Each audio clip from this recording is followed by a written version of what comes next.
طيب ازيكم عاملين ايه؟ يا رب تبقوا كويسين وكل حاجة كويسة معاكم.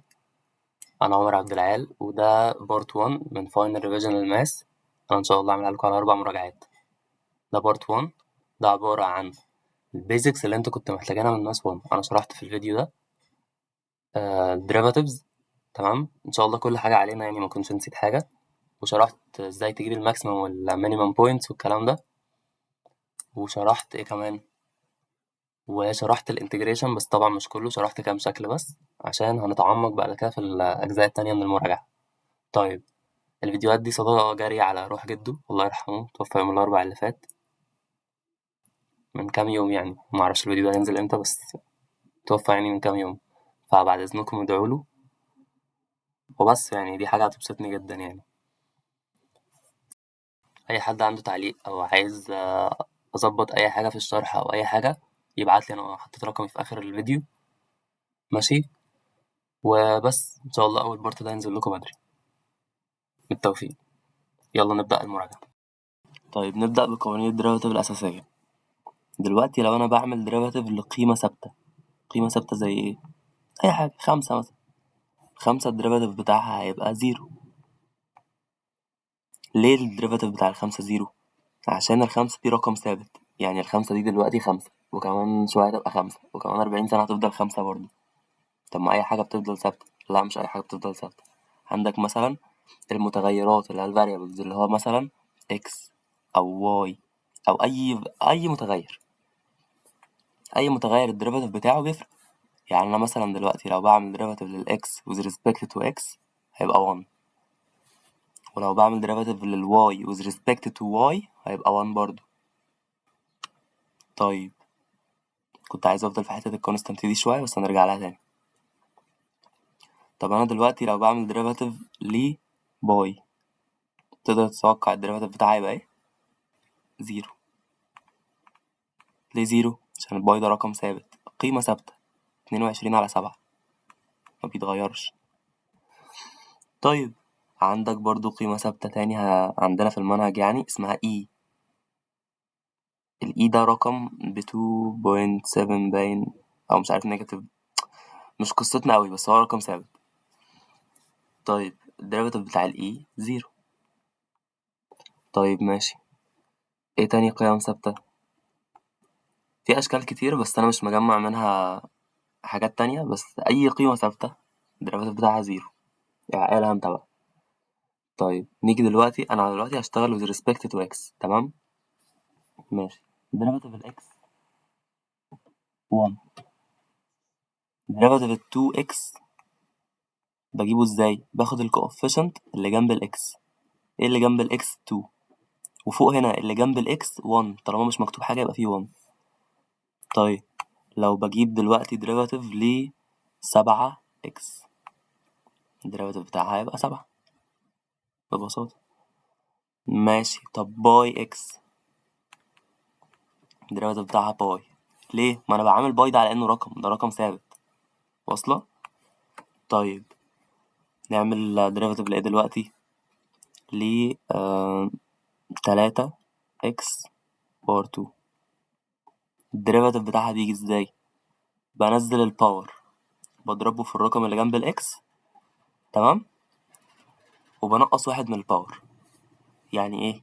يعني انا دلوقتي عشان اعمل ديريفاتيف لدي هنزل الاتنين، هضربها في ال3 هيبقى هنا 6، ماشي، والاكس زي ما هي، والباور اللي فوق الاكس الأس هينقص منه 1، فهي كانت باور 2 هتبقى باور 1، والباور 1 ما بيتكتبش فهتبقى 6x بس.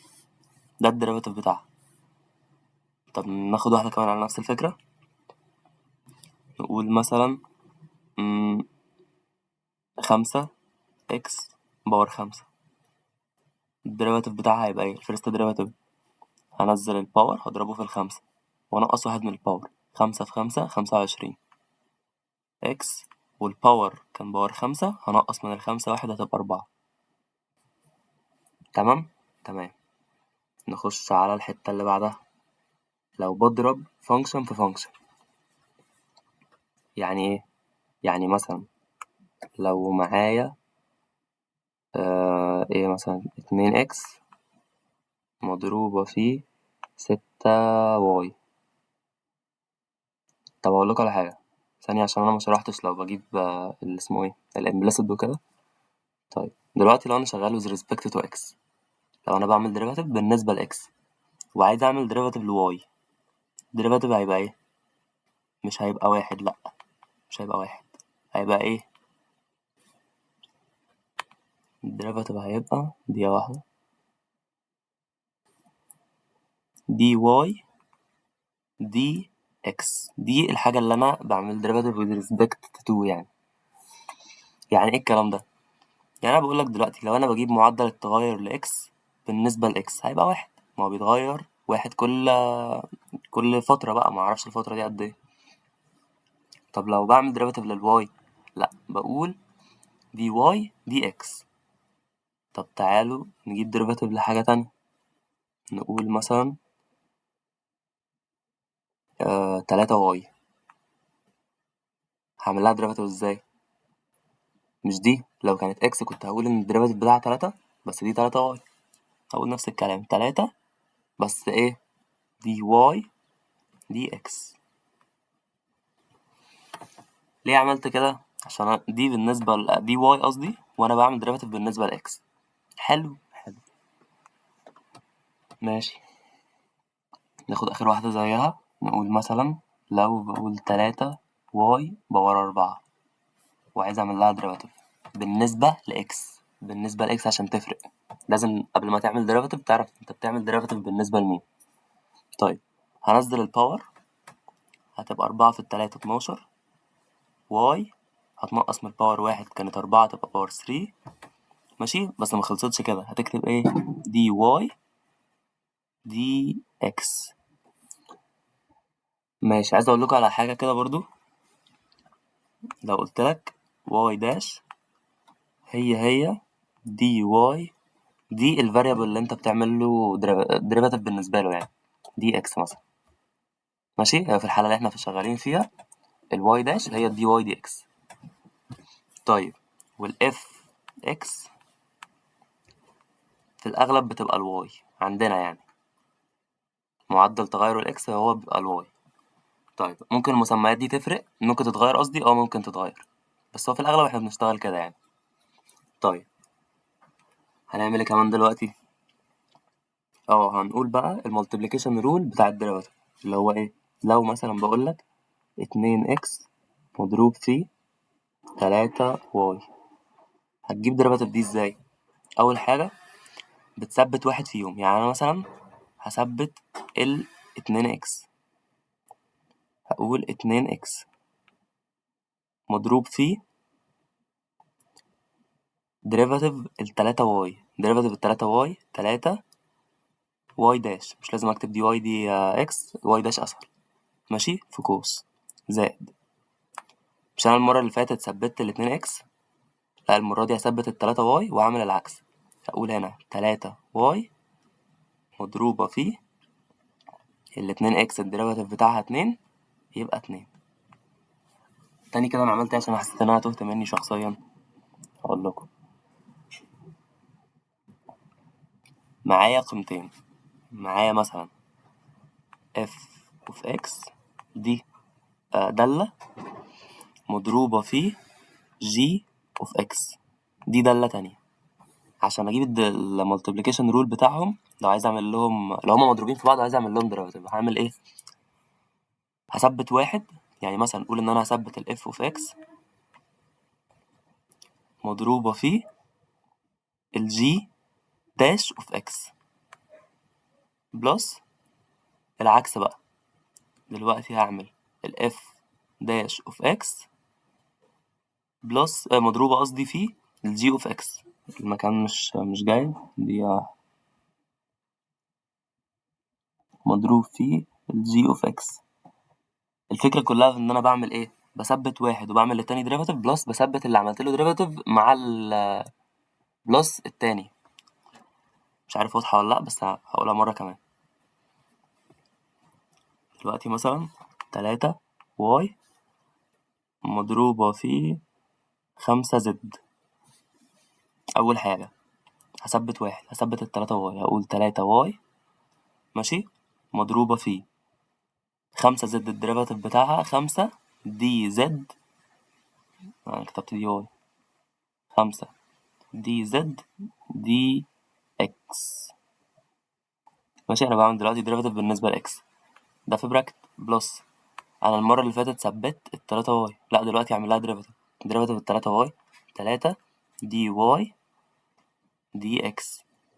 بلس، لأ مش بلس معلش، مضروبة في 5Z. أنا المرة اللي فاتت عملت لها ديريفاتيف، دلوقتي هثبتها 5Z. إن شاء الله المرة دي تكون واضحة. طيب الفكرة كلها بثبت واحد وبعمل له ديريفاتيف في المرة اللي بعدها، وبعدين اللي أنا ثبته بعمل له ديريفاتيف، واللي أنا عملت له ديريفاتيف بثبته.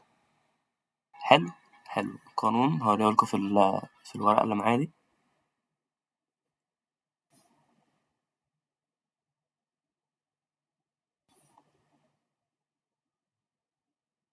القانون أهو.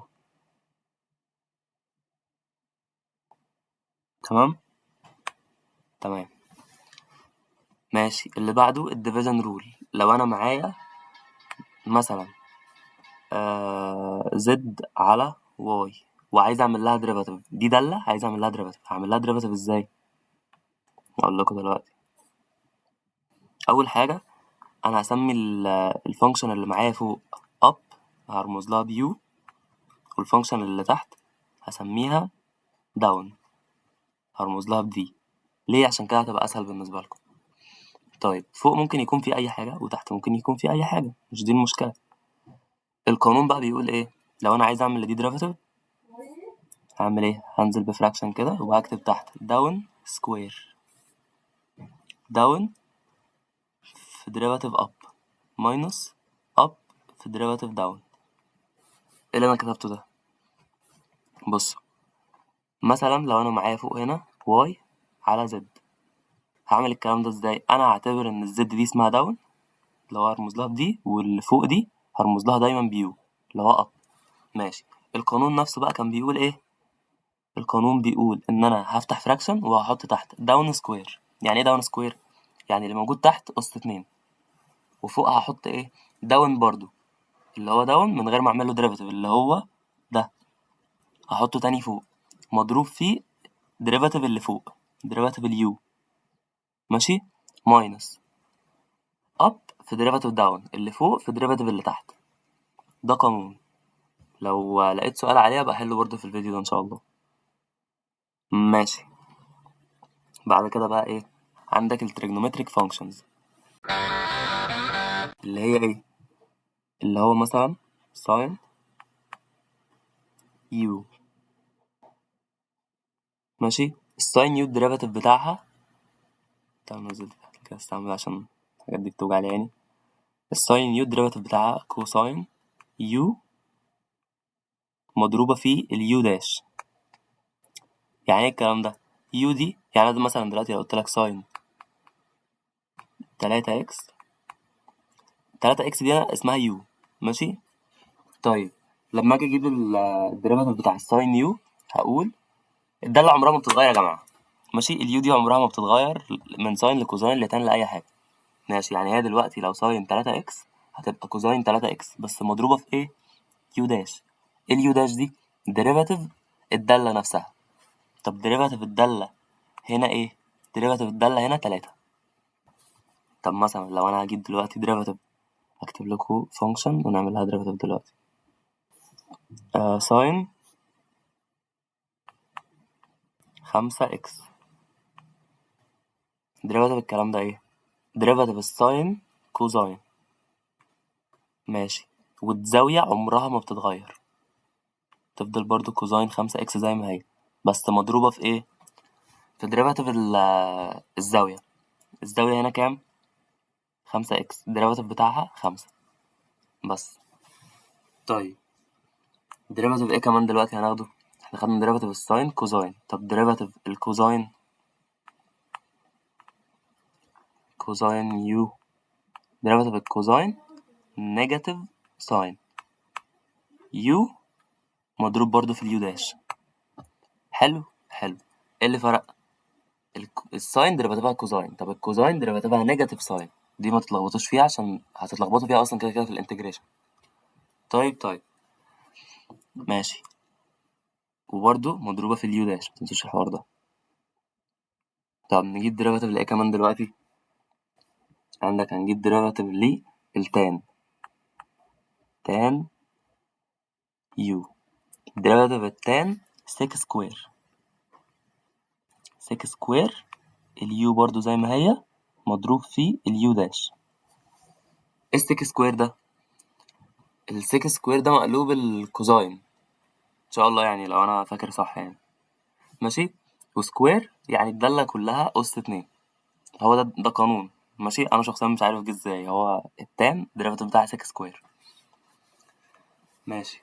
مضروب برضو في الزاوية عمرها ما بتتغير مهما عملت لها ديريفاتيف، بس بيتضرب بره في الديريفاتيف الزاوية، بس الزاوية نفسها اللي جوه الأقواس ما بتتغيرش خالص. طيب خدنا الساين والكوزاين والتان، ناخد ديريفاتيف ايه كمان دلوقتي؟ السك. ديريفاتيف السك يو. ديريفاتيف السك عامة سك تان.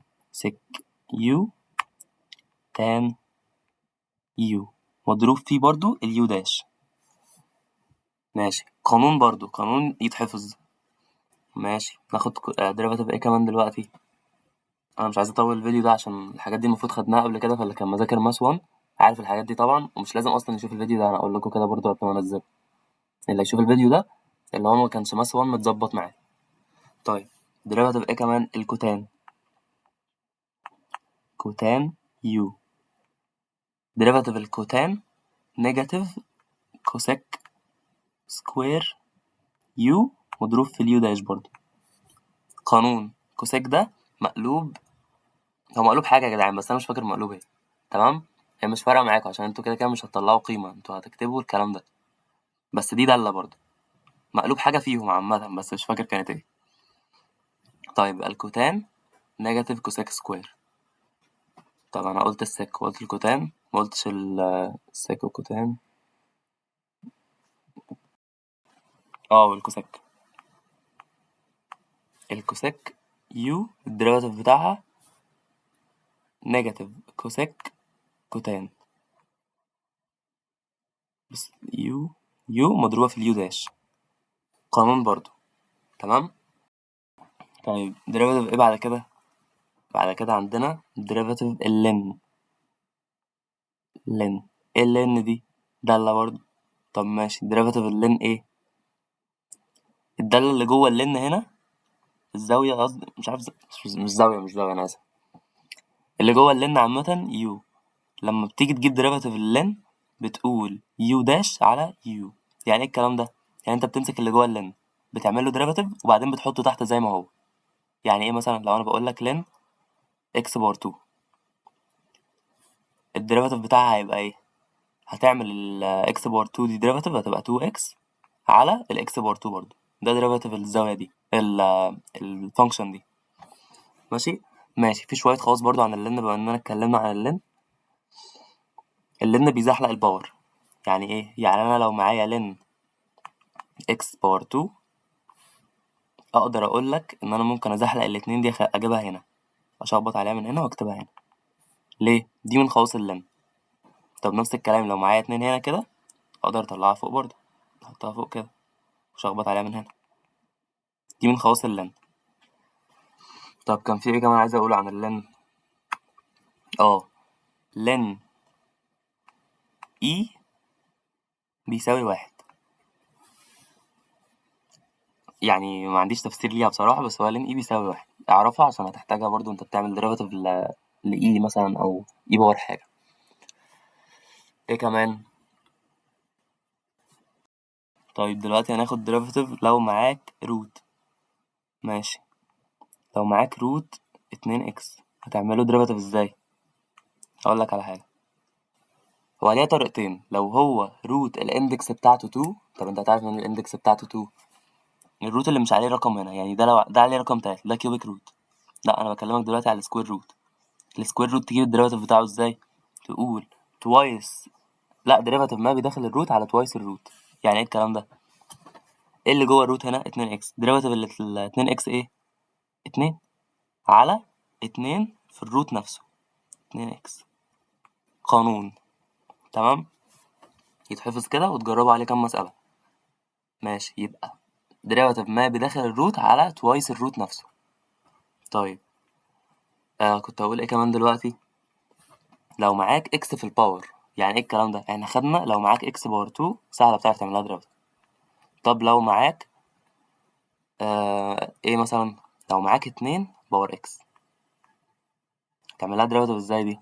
سهلة، هتكتبها برضو 2 باور x مضروبة في لن البيز، لن الاتنين. يعني ايه الكلام ده؟ الرقم اللي مكتوب تحت ده هنا، استنى، الرقم اللي هنا ده كده اسمه البيز. انت لما بتجيب الديريفاتيف بتعمل، ثانية واحدة يا جماعة اكتبها بطريقة احسن عشان انا موضحتهاش اوي. لو معاك هنا 2 باور 5 باور اكس، لا مؤاخذة، تعالى كده 2 باور اكس، هتقول ايه؟ 2 باور، ده الديريفاتيف بتاع 2 باور اكس برضه مضروب في لن البيز في ديريفاتيف الباور اللي هو 1. يعني ايه الكلام ده؟ قانون برضه، بس انت اللي ممكن مستغربه لين البيز. ايه لين البيز؟ البيز ده اللي هو الرقم اللي تحت بس مضروب فيه ديريفاتيف الباور. طب تعالوا نجيب ديريفاتيف لحاجة تانية عشان توضح اكتر. نقول مثلا لا اكسبها 5 مثلا باور 2 اكس، الديريفاتيف بتاعها هيبقى ايه؟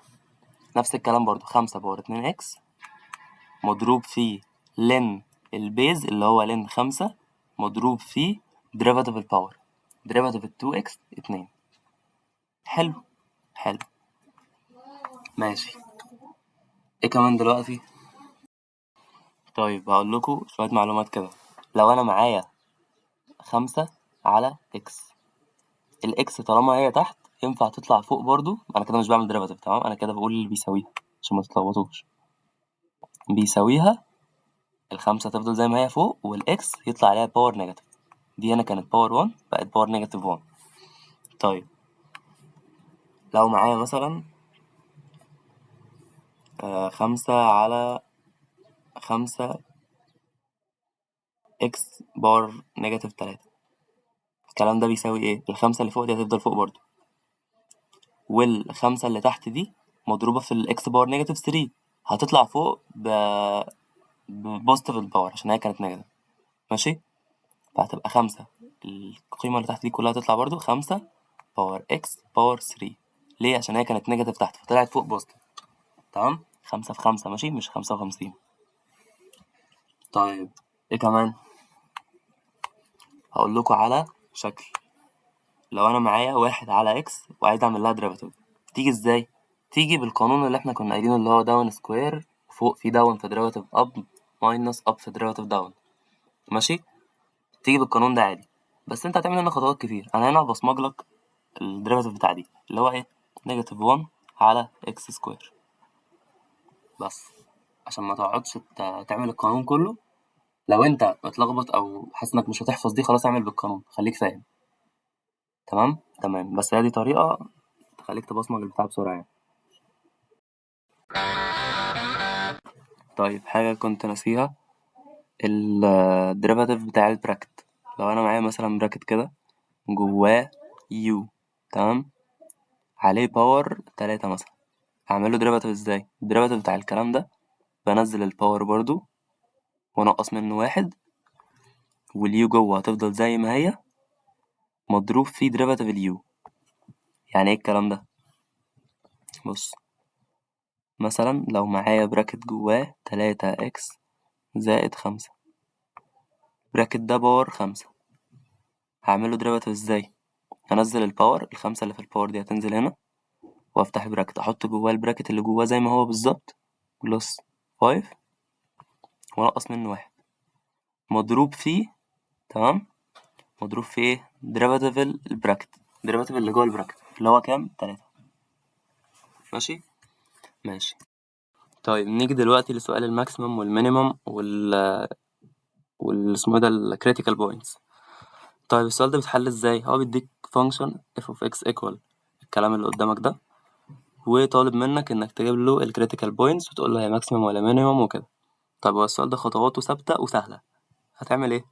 اول حاجه هتعمل ديريفاتيف، فيرست ديريفاتيف للمعادله دي، تقول ان f dash of x equal، اعمل لدي ديريفاتيف، الاكس باور 3 هتنزل هتبقى 3x باور 2 بلس ال 3x باور 2 لما يتعمل لها ديريفاتيف هتبقى 6x، النيجاتيف 24x لما يتعمل لها ديريفاتيف هتبقى نيجاتيف 24، وال7 كونستانت فمش هتعمل لها ديريفاتيف هتبقى 0. طيب وبعدين هتساوي الكلام ده بزيرو. ماشي، هتقول ان f dash of x equal to 0.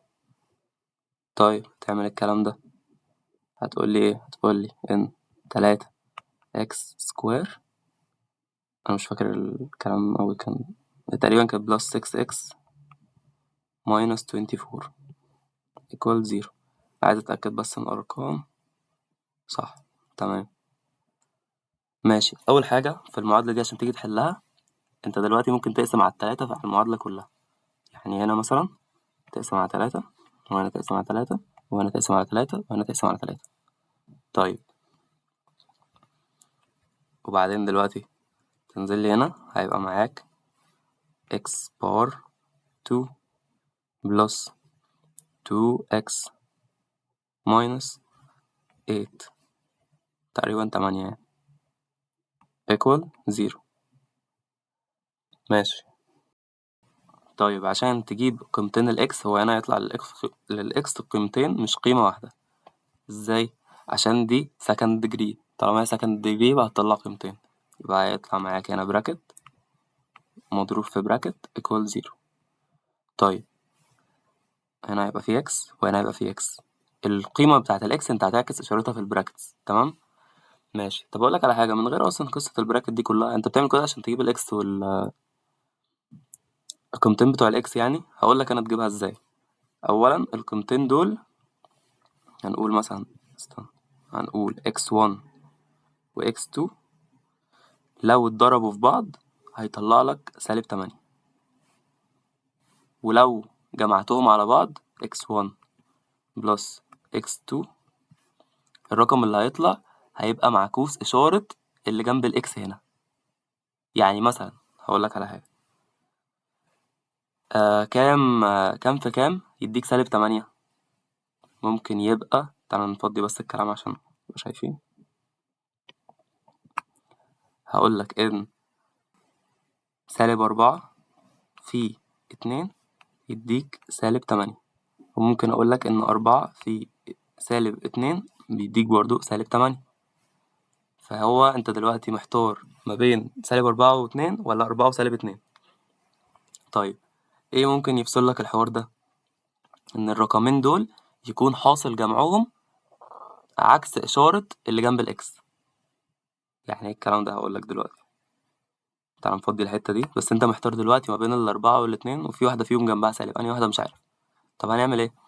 هقول لك دلوقتي إن x1 مضروبة في x2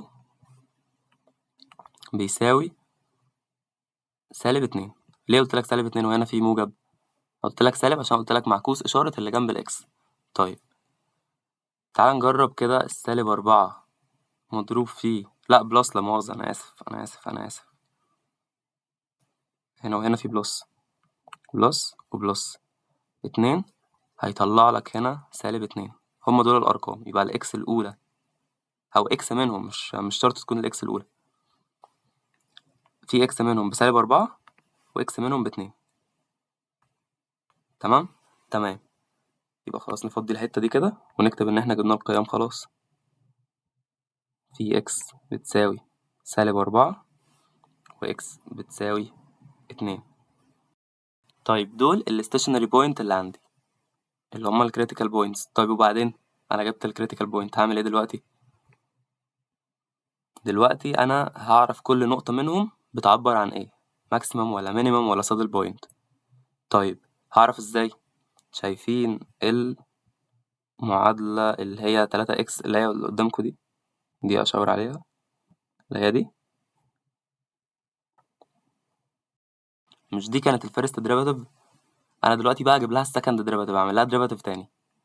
طيب مش مشكلة، أنا حافظها أصلا المعادلة دي، هننزل نعمل لها ديريفاتيف تاني. هقول إيه؟ هقول إن 3x سكوير بلس 6x minus 24 equal 0. هي مش شرط تكون equal 0 دقيقة واحدة، هو كان المفروض أكتب إيه؟ كان المفروض أكتب حاجة تانية. المفروض أكتب هنا إن دي f dash of x equal. طيب دلوقتي هعمل إيه؟ هجيب ال f دبل داش وأكشف على النقطتين اللي أنا جبتهم. طيب ال f دبل داش بيجي إزاي؟ هعمل ديريفاتيف تاني لنفس المعادلة. طيب ال 3x باور 2 لما أعمل لها ديريفاتيف هتبقى 6x بلس ال 6x لما أعمل لها ديريفاتيف هتبقى 6 بس. ماشي، والسالب 24 كونستانت ثابت الديريفاتيف بتاعه 0. طيب كده أنا جبت طيب أنا دلوقتي لما جبت السكند ديريفاتيف هعمل إيه؟ هعوض بالنقطتين اللي أنا جبتهم. هعوض مرة بالسالب 4، هعوض مرة بسالب 4 وهعوض مرة ب2. ماشي، لما أعوض بالسالب 4 هقول 6 مضروبة في سالب 4 زائد 6، دي هتطلع لي قيمة سالبة. تمام، قيمة نيجاتيف، مش عارف كام بالظبط بس هتطلع نيجاتيف. طيب طالما طلعت معايا نيجاتيف يبقى النقطة دي ماكسيمم. تمام، هكتب إن دي ماكسيمم بوينت. طيب نعوض بالاتنين، هقول 6 افتح براكت مضروبة في 2 زائد 6، دي هتبقى قيمة موجبة فدي هتبقى minimum. ماشي، تبقى minimum point. من point. ماشي، دي حاجة يعني عندنا في أول محاضرة تقريبا في الماس 2 في الترم التاني اللي أنا هشرحها مع بداية شرح المنهج الأصلي، بس احنا بقى هناخدها بتعمق أكبر، أو مش بتعمق أكبر، هتاخدوا البارشال ديريفاتيف. تمام، وقتها نبقى نشرحه. طيب ماشي، عشان انا ما وضحتش دي قوي في الحته اللي فاتت. دلوقتي لو انا جبت السكند ديريفاتيف وعوضت بالنقط اللي طلعت معايا في الفيرست ديريفاتيف، تمام، في 3 احتمالات ان انا التعويض اللي انا هعمله يطلع لي قيمه موجبه، او قيمه بتساوي 0، او قيمه سالبه. طيب لو القيمه اللي انا طلعتها طلعت موجبه يبقى دي مينيمم بوينت، لو القيمه بتساوي 0 يبقى دي سادل بوينت، ولا مينيمم ولا ماكسيمم. طيب لو هي اصغر من 0 يبقى دي ماكسيمم بوينت. تمام، دي انا نسيت اوضحها في الحته اللي فاتت. طيب نيجي للجزء اللي بعد كده اللي هو الانتجريشن. ايه الانتجريشن؟ هو تقريبا عكس الديريفاتيف. تمام، ماشي، تعالى مثلا نعمل انتجريشن ل x. انتجريشن ال x dx هيساوي معاك ايه؟ اول حاجه عشان تعمل انتجريشن انت بتزود واحد على الباور وبتقسم على الباور الجديد. تمام، يعني هنا الفانكشن اللي معاك x هتزود واحد على الباور، هنا كانت باور 1 تبقى باور 2 وهتقسم على الباور الجديد. تمام. طب تعالى نعمل انتجريشن لحاجة تانية. هقول لك هعمل انتجريشن ل 2x. طيب هتعمل لها انتجريشن ازاي؟ الاكس عندك اهي هتزود واحد على الباور، هي كانت باور 1 هتزود واحد على الباور هتبقى x باور 2 وهتقسم على الباور الجديد. هي هنا كان في 2 هتقسم على الاتنين دي، ف2 على 2 1، فخلاص مش هتتكتب، هيبقى معاك ان الانتجريشن بتاع دي x باور 2. بس في حاجة متنساش السي برضو فوق، متنساش السي، انا عشان بشرح دلوقتي بسرعة فنسيتها فوق، بس مينفعش تنساها ابدا، بلس سي. ماشي، نعمل انتجريشن ليه كمان؟ نعمل انتجريشن لكوساين اكس دي اكس. انتجريشن الكوزاين ايه؟ هو اصلا ديريفاتيف الكوزاين كان ايه؟ كان نيجاتيف ساين. طب ديريفاتيف الساين ايه؟ كوزاين. يعني انتجريشن الكوساين ساين اكس بلس سي. طب ليه؟ مش احنا قلنا ان ديريفاتيف الكوزاين نيجاتيف ساين؟ بس هو العكس، انت دلوقتي في الانتجريشن انت بتعمل انتجريشن للكوزاين اكس فالانتجريشن بتاعها بيرجع ساين. طب اقول لك على حاجه، طيب تعالى نعمل انتجريشن لساين اكس دي اكس. طيب تعمل لها انتجريشن ازاي؟ انتجريشن الساين نيجاتيف كوساين اكس بلس سي، طبعا ما تنساهاش. ماشي، ايه كمان محتاج تعرفه؟ هجيب لكم اسئله ثانيه واحده. لو عايز مثلا تعمل انتجريشن ل 1 على اكس دي اكس، طبعا دي مش كل اشكال الانتجريشن طبعا، عشان احنا هناخد الاشكال كلها بالتفصيل وبحاجات تانية كتير جدا في المراجعات الاصليه يعني. طيب انتجريشن الواحد على اكس لن ابسوليوت اكس بلس سي طبعا. ماشي، هشرح لكم دلوقتي كام حاجه في الحته دي. ليه؟ عشان انا دلوقتي لما باجي اعمل ديريفاتيف للن بقول ديريفاتيف ما بيدخل اللن ماشي على اللي جوه اللن نفسه. طب ما هو ديريفاتيف اللي جوه اللن هنا واحد، واللي تحت واللي جوه اللن اصلا اكس، تمام؟ فهو كده دي اكيد لن. طب في حد دلوقتي بيسأل ليه في ابسوليوت؟ عشان اللن ما بياخدش قيم سالبة. فهو دلوقتي لو الاكس دي باتنين او بسالب اتنين او بأي رقم هتبقى لن اتنين على طول. ليه؟ عشان ما ينفعش قيمة سالبة تتحط جوه اللن. تمام. في اشكال كتير جدا للانتجريشن، انا طبعا ما قلتهاش كلها عشان مش هعرف اجيبها كلها طبعا، بس هنشرح اشكال منهم كتير في المراجعات. لو حد عنده اسئله يبعت لي، انا هنزل البورت ده بدري شويه وهنزل كل المراجعات بدري عشان ما حدش يتزنق فيها قبل الامتحان، وهعمل لكم ان شاء الله بلان تمشوا عليها بالمواعيد بتاعه المراجعات بالاجزاء اللي المفروض تتذاكر عشان تستوعبوها وكده وبس. وهسيب لكم رقمي، ده رقمي عليه واتساب، اللي عايز يسال في اي حاجه يبعت لي في اي وقت عادي، ما عنديش مشكله وهرد عليكم. واللي عنده اسئله عايز حلها برضه يبعتها لي، ممكن احلها في فيديوهات عشان انا بيطلع عيني والله لما بلاقي الماتيريال دي اساسا. يعني اي سؤال بلاقيه حرفيا بحله بس.